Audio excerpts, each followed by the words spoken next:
En 10 minutes faire une vidéo, est-ce possible? Puis-je le faire? Moi bavarde, est-ce que j'arriverai à le faire? Challenge. Hello! Bienvenue sur la chaîne YouTube Moula Causé, je m'appelle Marianne et aujourd'hui je suis à la veille de mes 30 ans, nous sommes le 12 novembre 2019 et je me suis dit que j'allais faire une vidéo euh, un peu pour parler de ce fameux cap des 30 ans parce que demain j'aurai 30 ans. Euh, je vais essayer de faire bref parce que j'ai pas envie vraiment de faire un long discours, etc. Je me suis juste dit, parce que vendredi, j'avais rendez-vous chez ma psy, parce que oui, je suis suivie par une psychologue, je suis en analyse depuis mes 21 ans. Et avec des fréquences, des fois j'arrêtais, des fois je reprenais. Là, ça faisait un an qu'on ne s'était pas vu et depuis septembre, on se revoit une fois par mois. Et donc du coup, ce que je lui ai dit, c'est que j'avais ce sentiment que plus jeune, j'étais très sûre de ce que j'allais faire de ma vie. J'avais une vision très claire de ce que j'allais être, de comment j'allais être, de ce que j'allais faire et avec qui j'allais le faire. Euh, Quand j'ai à différents événements de ma vie qui se sont passés, que ce soit l'abandon de mes parents biologiques, le génocide, l'adoption, le décès de mon père il y a 20 ans, le décès de ma grand-mère il y a 10 ans, et puis le divorce de parentalité que j'ai choisi de faire avec ma mère adoptive il y a un an, et ma séparation avec mon compagnon il y a aussi un an, ben, je me rends compte que c'est plein de choses que j'avais prévues dans ma vie et en fait au final ça s'est pas du tout passé comme ça parce que j'étais plus jeune, j'étais très sûre de moi, très sûre de ce que j'allais être. Je me disais dès la mort de mon père, je me suis dit il faut pas que tu perdes de temps, les choses passent tellement vite, il faut que tu sois styliste, il faut que tu sois peintre, il faut que tu aies les diplômes, comme ça les gens t'ennuieront pas, comme ça tu sauras de quoi tu parles, t'auras rien à prouver à personne. Tu créeras ta marque directement dans la foulée, puis ensuite tu auras un enfant, puis 2 ans plus tard tu auras un deuxième enfant, tu pourras aller saluer à la fin de tes défilés avec tes 2 enfants, tu auras un mari, tu auras une maison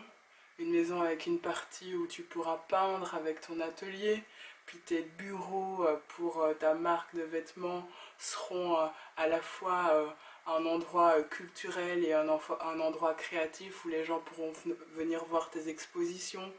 pourront venir euh, voir tes nouvelles créations textiles et aussi un espace de discussion, concerts, discussions autour de débats, etc. Et pour moi, c'était clairement hyper clair et que j'allais arriver à faire tout ça avant mes 30 ans. Pour moi, les 30 ans, c'était euh, tellement grand que j'avais assez de temps pour tout faire, quoi, pour faire tout ça. Et maintenant, à la veille de mes 30 ans, et ben bizarrement, je me sens hyper larguée, je me sens hyper perdue, j'ai du mal à visualiser ce que je vais être, ce que je vais faire, euh, comment je vais être de l'année prochaine, dans 2 ans, dans 3 ans. Par exemple, j'adore créer, ça c'est toujours là, c'est toujours constant. J'ai eu une période pendant 9 à 10 mois où j'ai rien cousu, vraiment presque rien cousu, à part des retouches comme ça, mais vraiment de la création, je n'ai rien fait parce que je me sentais dans un moment où je me disais ça fait trop longtemps que tu es loin de ta machine à cause de tes problèmes articulaires avec ton lupus. T'as dû perdre la main, tu dois plus être si bonne, donc il y a un côté un peu le vertige et la peur de recommencer et de pas si bien recommencer. Il n'y a que depuis euh, quelques semaines que je recommence à créer des choses avec un plaisir et avec ce côté je ne me donne pas de but, je ne sais pas vers quoi je vais aller, je ne sais pas comment je vais aller, même si sur les réseaux sociaux, beaucoup de personnes me demandent et quoi, on peut trouver où tes créations, Est-ce qu'il y a un magasin qui les vend, etc. Je réponds souvent, ben, envoyez-moi allez, par message, par email, ou via Instagram ou Facebook, parce que c'est les deux pages qui renvoient à mes créations textiles ou à mes créations peinture, dessin. Passer par là. Je sais que c'est pas pratique et qu'à l'heure actuelle, les gens aiment que ce soit pratique et rapide. Et je sais que c'est peut-être pour certains me tirer une balle dans le pied, mais j'ai pas envie de faire semblant en fait. C'est quelque chose que je me suis rendu compte avec les 3 années de convalescence, pour digérer et trouver les traitements pour le lupus articulaire et pour le syndrome de Paris-Runberg, avec ces maladies chroniques, avec des douleurs chroniques, et l'acceptation que enfin oui, je suis une fille avec des amputations aux mains et aux pieds, et que ça a des incidences sur ma vie quotidienne, et que je peux pas constamment être plus forte que forte, et voilà. Et donc je me suis dit, ne fais plus semblant en fait. Tu fais à ton rythme, tu fais comme tu le sens, tu es toujours une passionnée, tu aimes toujours ce que tu fais, et fais-le à ta manière, mais sincèrement à ta manière. Ne va pas copier ce que les autres font, ne va pas courir à la manière dont les autres font, parce que tu ne sais pas courir comme les autres. Donc tu vas pas essayer de te déguiser ou de t'inventer une vie ou un rythme, une manière d'être qui n'est pas. Et j'ai l'impression qu'à la veille, ouais, de mes 30 ans, c'est un peu ça que je me souhaite en fait. C'est de ne plus me déguiser, de me laisser ce temps pour me réapproprier mes passions à mon rythme, et sous quel label, sous quelle manière les vendre. Parce que oui, on est dans une ère où on veut de la facilité, on veut que tout soit rapide et on veut que tout soit accessible, mais personnellement je pense que je ne suis pas quelqu'un qui puisse créer de cette manière. En tout cas, toute seule, c'est impossible. Alors du coup, je préfère me dire, bah crée, fais comme tu le peux. Si les gens peuvent te suivre et apprécient ce que tu fais, tant mieux. Que ce soit aussi pour le blog, je me dis de plus en plus, ben, comme ça prend du temps et que c'est réellement un boulot, ben, cherche des gens qui peut-être ce dont tu parles, etc., les intéressent, et ben, embarque-les dans l'aventure. S'ils veulent investir, s'ils veulent être des partenaires, des collaborateurs, apparaître après une création de contenu, et dire que oui, grâce à eux, tu as pu donner plus d'ampleur à un projet, ben, n'aie pas honte, parce que c'est du temps que tu passes en fait. Et t'amènes ta valeur et t'amènes ton investissement, et tu dois pas être gêné en fait de le faire. Et ouais, c'est ça aussi que je m'aperçois,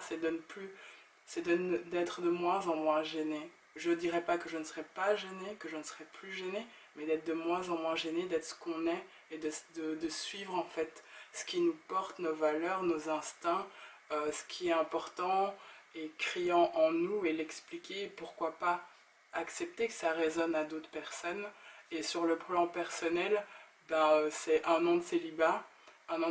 où je me suis clairement demandé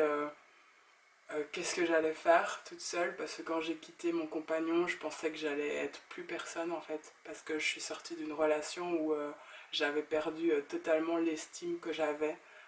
l'estime personnelle. Je ne savais plus qui j'étais, comment j'allais être. Il m'a fallu beaucoup de temps pour reprendre ce que j'avais l'impression d'avoir, ce que j'avais perdu pendant ces 4 ans de relation. Et peut-être que ce sera un autre sujet de vidéo, mais le célibat que je vis pour le moment, je sais qu'il est hyper nécessaire pour moi, parce qu'il me permet vraiment de ne plus, de ne pas me dire qu'un couple c'est un accomplissement, mais plutôt de plus en plus me dire que c'est euh, un, une autre part de mon équilibre et de mon épanouissement. Et que c'est pas parce que je ne suis pas en couple et que j'ai 30 ans et que la plupart de mes proches et amis